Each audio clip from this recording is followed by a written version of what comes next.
Beyond the newsroom, where untold story is revealed. Honorable Muhammadi Nsereko bukyanga agenda maaso nakubeera nga spreading propaganda ku banne leero akiguddeko. Bajjo agenze maaso n'okubeera nga amuwemukira. Eyajjanga investor mu Uganda wetwogerera afuuse kadeideyi wa NRM era agenze maaso Ebuvanjuba nebugwanjuba ewaka wasigalawo ewasinga. Beyond the newsroom gwe mukutu ogukuleetera ekyo ekisinga katiranga naffe ng'oyita ku noti 771 44 58 ne noti 744 26 45 na bino bikulu tetulanga bafere tetulanga basawo ba kinnansi n'abagwa mu koowa eryo mwebale kutuwagira. Thank you. N'okubeera nga ategeeza nti abo abagamba protest vote n'okubeera nga bateeka bannakibiina kya NRM ku nninga bakubagoba mu Kampala. Ani avuddeyo okubeera nga ayogera ebyo byonna mbikuleetedde. Kaakati ate ye Frank Gashumba alugulidde ku pata okubeera nga alumba Honorable Nambooze Bakireke. Ono nno ategeezezza nti Nambooze yava mu famire y'abankuseere nga yeetakuza lujjo nga talina yadde olwataano naye kaakati abigula ebbina ne waali asobola omusaba akanamba oba oliawo n'amukwana. Bigambo bya Frank Gashumba alugudde simanyiwa we lunaggweera. Bingi byenkuleetedde wabula kyenkusaba kiri ekintu kimu kyokka. Vidiyo eno sooka gimpere like bw'ogiwa like ejja tambulira ddala etuuka ekubulitse kinnoomu. Ate era nga bw'eri enkola yaffe njagala okubeera nga nkusaba gwe wenna nga gwe mulundi ogusosola ba vidiyo zaffe obeere ng'osubscribinga ku mukutu guno oleme kubwa nga ate osubwa ensonga nga bwe ziri. Awo wennyini wenjagala nno okubeera nga ate oba oliawo ntandikira. Naye olunajjukira nti olunaku olwaleero His Excellence Robert Kyagulanyi Ssentamu n'omuyimbi amanyikiddwa nga Manisuulu Ssemanda King Saha bayiseeko ku kkomera ekigo okulaba abasibe b'enkyukakyuka nga bangi ku bo bali eyo bagenda maaso n'okuyita mu kusomoozebwawo kw'enjawulo. Wabula olwaleero waliyoko omusumba gwe basanze era n'ayogerako ko ne King Saha kw'oteeka Bobi Wine n'abategeeza nti baliyo nga bataano naye bo olw'okubuulira ne boogera ku nsonga z'enkyukakyuka babategeeza nti babategeeza mbwe emitwe gyabwe gyakyankalana era ne batwalibwa oba oliawo malwaliro g'abalalu obakebera emitwe balaba oba bagikola bulungi. Bagamba nti bano nno tebafunangayo yadde munnamateeka kubeera nga abakiikirira ne wapo tebatwalibwangako yadde mu kooti okulaba nga oba oliawo batunula mu nsonga zaabwe naye ng'ensonga ez'abasibya mpaawo n'omu agenda mu maaso nakubanga azitegeera. Ebyo nno bwe bityo kyokka ate era mu ngeri y'emu musajja mukulu Alex Waiswa Mufumbiro olwaleero abadde ku kooti wali eri ya Buganda Road nga musajja mukulu bambi n'owa mutwe akomezeddwawo wano nno waddiziddwayo ku alimanda. Bigambo ki byayogedde beebi nno Waiswa Mufumbiro atunnyonnyola. Naye twagala okwebaza n'owa mutwe nti mugumu muvumu era tatiitiridde ensonga ez'okuyimirira wamu ne bannayuganda. Leero President abadde wakumukyalirako mukomera naye ate abadde lunaku bamumezeddwawo mu kooti naye President ali wamu naye ayimirira naye oli bwe twagenda mukomera tetwasobola kumulaba naye tukakasa nti obudde bwonna tujja kumukyalirako tuwayemu naye twongere okumugumya era tumukakasa nti bino byonna bijja kuggwa ku last bannayuganda bajja kwambala enkutu. Ebyo nno bye bigambo bya Alex Waiswa Mufumbiro, Deputy Spokesman National Unity Platform. Banji ababaddewo nga kwoteeka LC5 wa Wakiso, kwoteeka musajja mukulu amanyikiddwa nga Musisi, n'abalala bangi babaddewo ko olunaku olwaleero ku kooti nga ensonga ezo zigenda mu maaso. Wano wennyini kansooke nzijewo musajja mukulu wono eyajjanga investor nafuuka munnabyabufuzi. Ate ku luno bino byatutuutiisa lwaki oyambadde yelo orede twabatandiseko oba kutiisatiisa tubuulire ne mu Kampala tujja mugobamu oluno tetugenda kusaaga.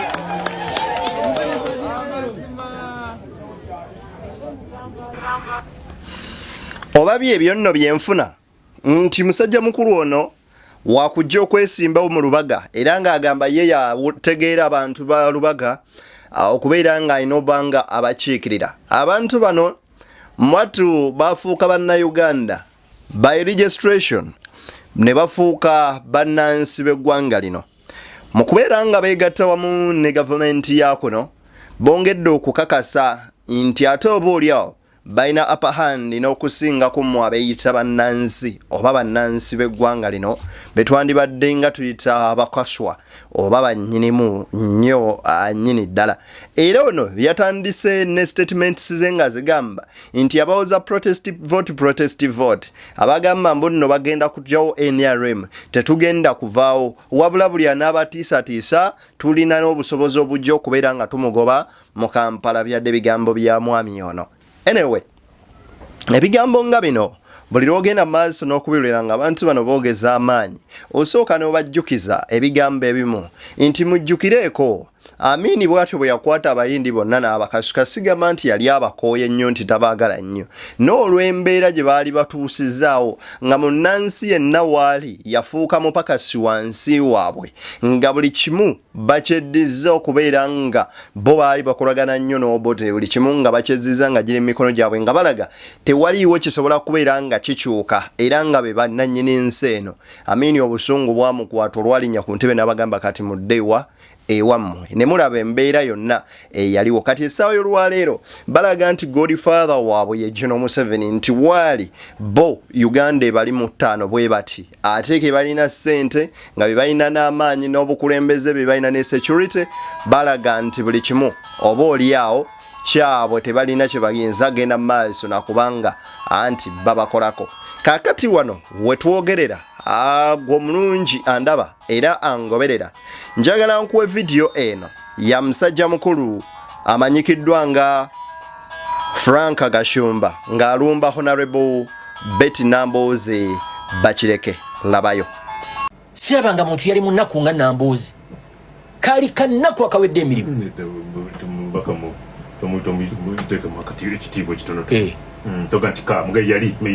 okay.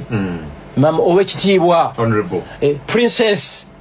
omumbejja Nambooze wali bulungi yali munnaku nga n'abanaku bamugeya yali munnaku to the extent ne bamukwatanga ng'akutte n'enguzi ya mitwalo 5 yali asikaali mu katale ne kati atambula ina n'akabina Nambooze omusabe namba kakati ontegere oyo nkuwadde example yokka nyina gwe mmanyi yasulanga mu kayumba k'enkoko mubaka nyina gwe mmanyi lwakuba mukwano gwange olumu ayagala okunnumba naye lw'olijjayo enjala obulungi nja kuggunda bulungi yasulanga mu ntebe za sister we nga kapa kati alina petrol stations 9 tannaba kunnumba nnyo omanyi nze siruba nkuba tannumbi you get it nga babalimba guno mirimo you get it mbulirayo omulimu gumu okusasula miliyoni 3 mu Uganda muno babaka ba parliament era baka parliament bakulembeze babitongole nga KCC UR ebyo bitonotono owulidde awe wa miliyoni 3 buli mwezi nawe we mmotoka miliyoni 2 njagala buli mubaka mwabampuliriza buli muntu ayagala obubaka buli omwaka kulage mmotoka gyayina kakati neje yayina lule yatambuliranga mu kiruli neje atambulira mukati bagaga byali bikadde babivaako njala mutunire buli mubaka abaana be baali basomera wa before becoming an MP neje bali kakati nawe gwe omulonzi abo baliwa a living example ya Nambooze. Sagala nnyo politics nyumirwa nnyo ba politicians abazannya ebyobufuzi nga tebayimiridde ku blackmail propaganda or fighting each other. Nyumirwa nnyo abannabyabufuzi abajja with facts oba omuntu kati omuntu yenna nga yali akwatiddwako ku musango gw'obufere bw'ayogeranga ebintu obiwanga 10% okuba ebituufu 90% n'obibuusabuusa lwaki ayinza okusula mu kigaali kye kuba naye yali abaddeko omufere era nga bwe baamukwata kooti n'emutaka n'ateebwa akakaluka kooti oba kye tuyinza okuyita bail tetwamanya musango gwe wawe gwaggweera oba ekyo naawe wali okyebuuzizaako omusango gw'omwami omu gwaggweera luddawa kati naawo nze naawe back to the point Frank Gashumba agambye Nambooze yali bubi nga yeetakuza lujjo we may accept that naye ekibuuzo kye twebuuza Frank Gashumba ng'olemezaamu nnyo mu Nambooze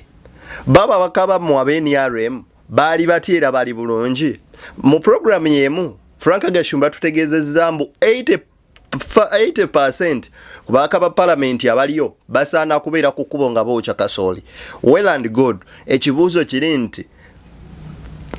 NRM ina babaka abasoba mu 3+ nga be balina ennamba ennene bakozeewo ki mu transforming eggwanga lino okujjako okuba n'omukulembeze waabwe nga buli waayita abagamba mwalonda bubi tebabanja baba alonda obulungi beewaabwe bali batya njagala at least mutubuulire singa nti nabo bwe balwala baddayo mu constituency zaabwe gye balonda obulungi ne babajjanjabirayo kubanga waliyo amalagala mu malwaliro geeyo abaana baabwe singa gye basomera twandikikiriza ne tugamba wow ekitegeeza bano balonda bubi eri bali bulungi naye kyannaku nti nabo bwe balwala kibakola bagenda mu Agakani Kenya kibakola babatwala Bungereza na Amerika abaana baabwe babafulumizza babakutte babatutte wabweru w'eggwanga oba si ekyo bangi ku bo bakutte abaana baabwe ne babateeka mu international schools nga baba abankuseera ababalonze babalesaawo nkubaboneebone bo nga beefunira mu nsimbi gwabwe. I may agree with you on some points. In the politics yafuuka business. Yes, it's a business. Why? Because many of the MPs invest a lot of money in politics whereby mwamufula okubeera nga politics ali cheap nnyo n'akalulu k'omuntu and mwagala nnyo okubeera nga mululinga abantu abaavu mu nsimbi ate era abaavu b'obwongo. Omuntu omwavu w'obwongo ye muntu akwata ekitole kya sabbuuni akaveerako omunnyo ne kabeera nga kazitowa akalulu ke nga tamanyi nti policies ze bagenda omuteekerako zigenda muleetera okubonaabona ebbanga lye lyonna erisigaddeyo. Olw'eyo embeera eriwo kubanga tebasobola kubazibula maaso n'omukulu muba mujja munnyika ekigwo mumuteeke wali. So ebyo byonna bw'obiwuliriza osobola okukkiriza mu ebyo ebimu naye regardless nti oba mubaka wa opposition oba NRM ekibuuzo kiri nti bo batukoleddewo ki?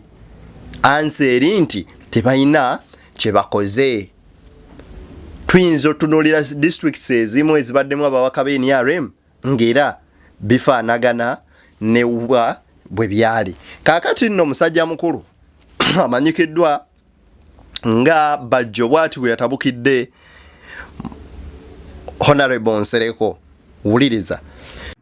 bali mwezo yafukamidde Kyagulanyi nga amutisa olutabaalo ng'omusajja omulokole afuna omukisa okuva wa mukulembeze we amuteekeko amafuta bw'ati agenda atabaalo olutabaalo okusolooza ssente era walaye nga ne Kyagulanyi afukamira n'omukazi w'e Kasese baadde bali mu kusaba ssaala nti Mukama olutabaalo lwe tulimu oluwa omukisa ng'omukulembeze atusindisa mu lutabaalo ataddeko amafuta kuba Bayibuli Katonda bwe yayagalanga okwogera n'abaana ba Isirayiri yayitiranga kuba Musa. Mpuliriza kye nkugamba Besigye bamufukaamirira ne Museveni Balamu yafukaamirira Museveni nga teyafuuka nsonga nti buli muntu agamba mbu bali mwezo yafukamidde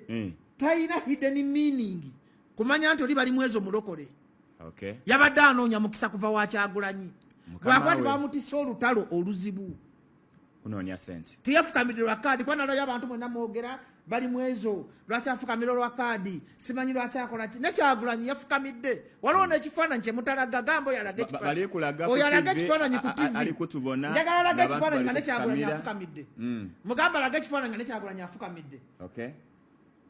era wuyo bali mukulaga ndoza mulibona mulaba Kyagulanyi nga afukamidde abali ku TV mulaba Kyagulanyi ndoza mulabye mukitegedde mwekabadde bakwa propaganda manyi ze saagala bintu bya propaganda nze banaganaga propaganda ga Nuupu towerewe nga wemula nze sagala kibayita propaganda towerewe wemula ebya Nuupu ebimanyira nze sagala birowooza ndya mu Nuupu nze Nuupu yenkozesa njagazaaki nze njogera mazima nga bwe gali kakati bali mwezi okufukamira nga mulabe ndi Kyagulanyi it was a prayer session yabadde afuna mikisa blessings nti muzeeyi ngeze mu lutabalo lwontumye naye sooka omba omukisa gwampulira ku musoga lweyo lediyo gwe ng'oli muwala bw'oliva ewaka nga kitawo takutaddeeko mikono bannakiyombekedde b'osanga nakino kankigambe bannakiyombekedde b'osanga mu mizigo tebaafuna mikisa ekuva eri bazadde baabwe nga bava ewaka. Ebigambo bya Bajjo mubiwulidde ebintu bino eno emboozi njikoze nnyo ne mufuna sides ez'enjawulo naye kyo kyansereka okubeera nga ajja okwogera bino ebigambo atagetinga Kyagulanyi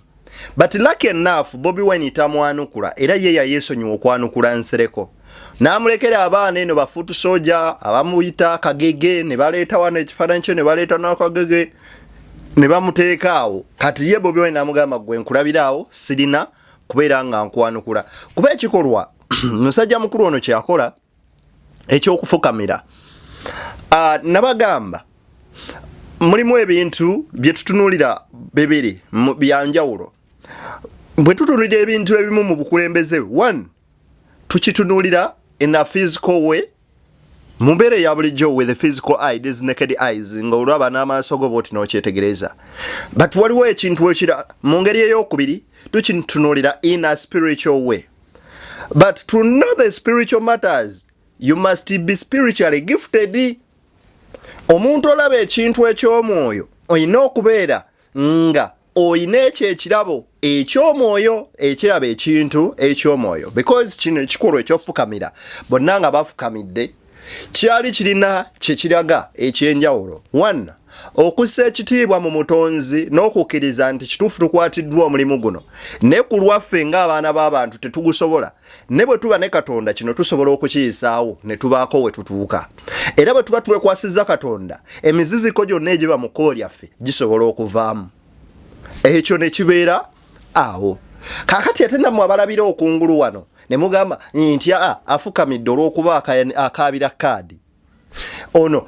afukamidde kuba Kyagulanyi ayagala nnyo musinza. Tujjukira just recently Speaker Anet Anita Among yali kugundira lemu NRM n'agamba Museveni ye Katonda mu busatu Museveni ye kitaffe Muhoozi ye mwana ani omwoyo omutukuvu awo naye nga byonna oli ye kitaffe mu bumeka the God in Trinity Museveni. Kakati oyo, why didn't you make him a topic, her a topic instead of okubeera nga bali mwezo yafuka topic ku ssaawa ng'eno. So kati bw'obalaba ba propagandists nga batandise okwogera yagamba pozi president wa kibiine ekyabategeeza obwongo. Anyway, kituufu.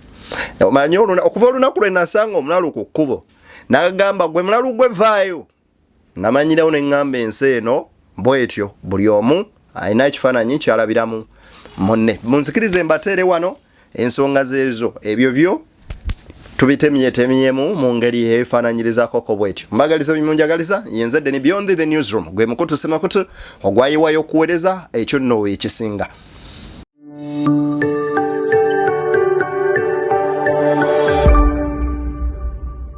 Beyond the Newsroom, where untold story is revealed.